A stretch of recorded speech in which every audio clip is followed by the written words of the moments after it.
تو آپ صلی اللہ علیہ وسلم کی سنت یہ ہے کہ نماز تراویح 11 رکعت ہوں،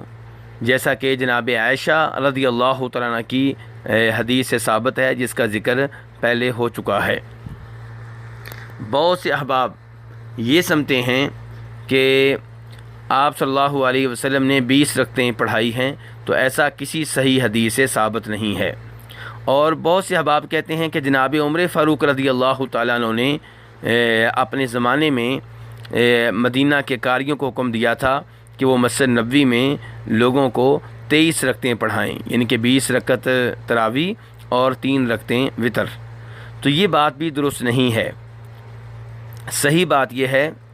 کہ جناب عمر فاروق رضی اللہ تعالیٰ عنہ نے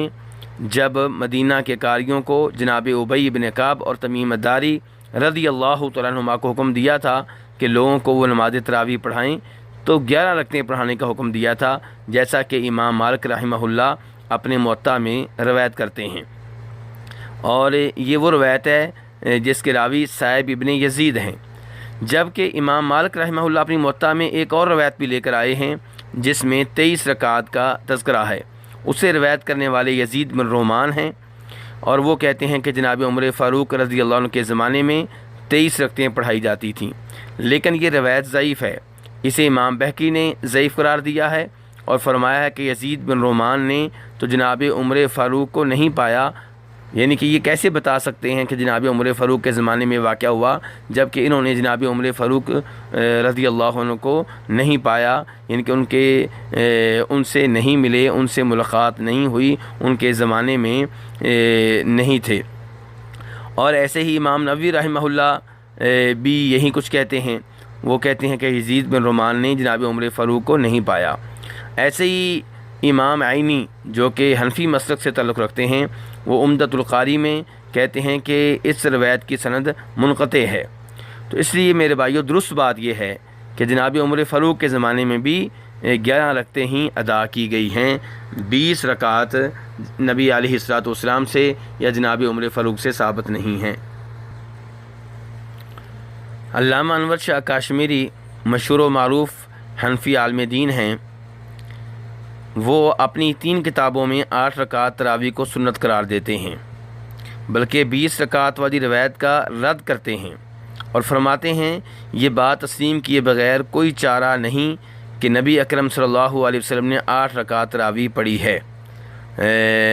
فیض الباری میں یہ ملاحظہ کیا جا سکتا ہے۔ ایسے ہی مولانا محمد زکریا کاندلوی، انہوں نے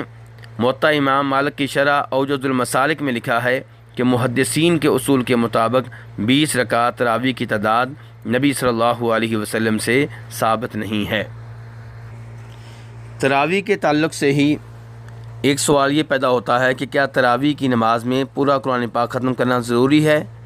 تو گزارش یہ ہے کہ اس کی کوئی دلیل نہیں ہے۔ تراویح کی نماز میں قرآن پاک اچھے طریقے سے پڑھا جائے، ٹھہر ٹھہر کر پڑھا جائے، اور اس کے معنی و مفہوم کے اوپر غور کر کے پڑھا جائے، اور یہ ضروری نہیں ہے کہ رمضان کے مہینے میں تراویح کی نماز میں پورا قرآن پاک ختم کیا جائے۔ جتنا بھی قرآن پاک پڑھ لیا جائے اتنا بہتر ہے، اور اگر ختم ہو جائے تو بہت اچھی بات ہے، لیکن قرآن پاک ختم کرنے کے لیے نماز تراویح جلدی ادا کرنا، سجدے اچھے طریقے سے ادا نہ کرنا، 2 سجدوں کے درمیان اچھے طریقے سے نہ بیٹھنا، رکوع کے بعد اچھی طرح کھڑے نہ ہونا، یہ غلط ہے اور نبی علیہ الصلوۃ والسلام کے طریقے کے خلاف ہے۔ ایسے ہی قرآن پاک ختم کرنے کے لیے قرآن پاک اتنی تیزی سے پڑھنا کہ سمجھ ہی نہ آئے، یہ بات بھی غلط ہے اور قرآن پاک کی بے ادبی ہے۔ رب العالمین ہم سب کو نبی صلی اللہ علیہ وسلم کے طریقے کے مطابق نمازیں ادا کرنے کی توفیق عنایت فرمائے۔